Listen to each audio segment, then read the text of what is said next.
Shalom saudaraku, kita jumpa di Roti Hidup. Tema hari ini, masalah tanpa masalah. Lukas 9 ayat 51-56.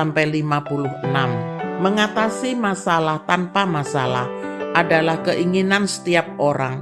Sayangnya kita sering menciptakan masalah baru karena salah menangani masalah sebelumnya. Kedua murid Yesus, Yohanes dan Yakobus, sangat marah ketika melihat orang Samaria tidak mau menerima Yesus. Lukas 9 ayat 54. Ketika dua muridnya, yaitu Yakobus dan Yohanes, melihat hal itu, mereka berkata, "Tuhan, apakah Engkau mau supaya kami menyuruh api turun dari langit untuk membinasakan mereka?" Ucapan mereka tidak menyatakan kewenangan Tuhan dalam menghukum, tetapi didorong oleh amarah sebab ditolak oleh orang Samaria. Mereka menganggapnya sebagai penghinaan kepada Yesus.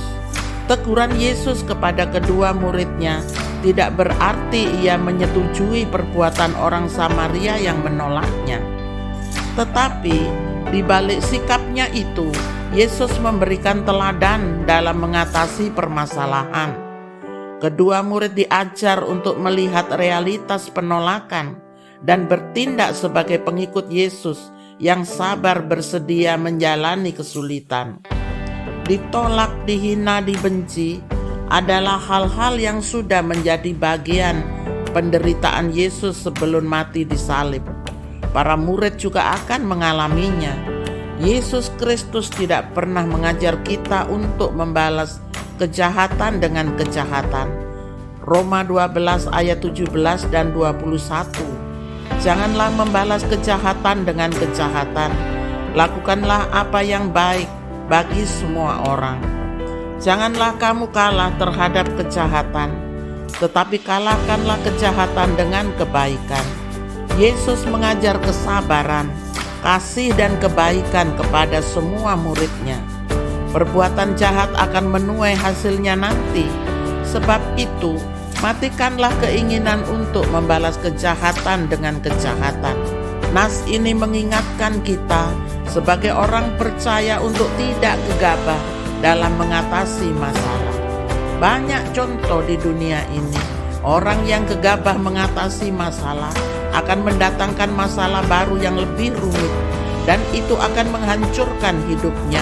Demikian orang-orang di sekelilingnya. Kita diajarkan untuk berhati-hati dalam menggumuli permasalahan, apalagi memakai kuasa rohani secara salah sebagai solusi dangkal mengatasi permasalahan. Gunakanlah hikmat Tuhan sebagai bukti bahwa kita mampu menempatkan diri secara tepat dan bijak sebagai orang percaya yang bersedia mengalami tantangan pelayanan dengan penuh sukacita tanpa menimbulkan masalah. Demikian dengan tantangan hidup sehari-hari, sebab kita ini adalah gambarnya. Kiranya Tuhan memberikan kita kesabaran, ketaatan dan kesetiaan mengikut dan melayani Tuhan agar banyak orang diselamatkan. Demikianlah firman Tuhan. Diberkatilah engkau hari ini yang mendengarkan. Dalam nama Yesus Kristus Tuhan. Amin.